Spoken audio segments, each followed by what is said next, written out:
Vous êtes des fois, une des manières, quand on recherche l'excellence, c'est de donner aux gens moins de moyens, parce que ça les oblige un petit peu à dépasser leur capacité. Donc c'est un petit peu, je pense, le contexte dans lequel l'UQAM se trouve, c'est que les gens, à mon avis, ont des résultats exceptionnels par rapport aux moyens dont ils disposent. Mais à un moment donné, les gens s'épuisent à faire ça, et quand on leur propose des conditions de travail meilleures, ils ont développé une excellence, et puis ensuite ils vont la poursuivre et en tirer les fruits ailleurs. Manifestement, pour l'instant, c'est le gouvernement qui détient les cordons de la bourse.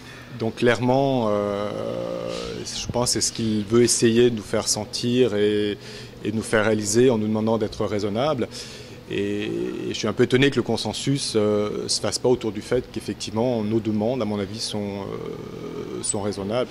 Et à mon avis, c'est un problème de fond parce que je me rends compte, par exemple, au département en sciences comptables, on a beaucoup de difficultés à retenir de jeunes professeurs qui finissent leurs études, qui commencent leur carrière, alors que certains d'entre eux n'ont pas 30 ans, et ils viennent à l'UQAM, restent quelques mois, et après s'en vont, souvent même s'en vont à l'extérieur du Québec, partent en Ontario, parce qu'ils ont des niveaux de salaire qui sont pratiquement du simple au double en début de carrière.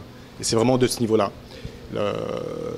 Nos salaires, on y a accès facilement. La convention et les grilles de salaire sont sur le site de l'UQAM, donc tout le monde peut aller voir quel est notre niveau de salaire, surtout pour un professeur qui est débutant.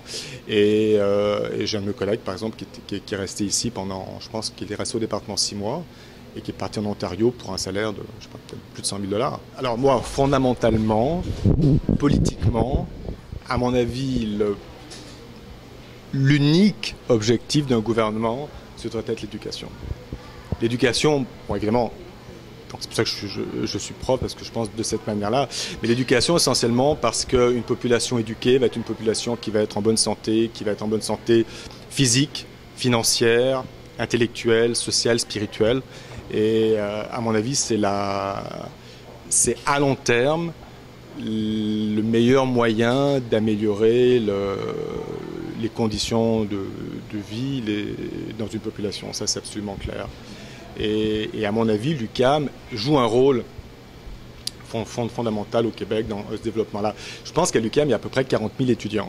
Et 40 000 étudiants, si on regarde par rapport à la population québécoise, et s'il y a un taux de rotation sur 3 ou 4 ans, ça veut dire que potentiellement, il y a des centaines de milliers d'étudiants qui sont passés à travers l'UQAM et qui aujourd'hui forment au Québec une partie importante de l'encadrement à un niveau intermédiaire et au niveau aussi des dirigeants de compagnie.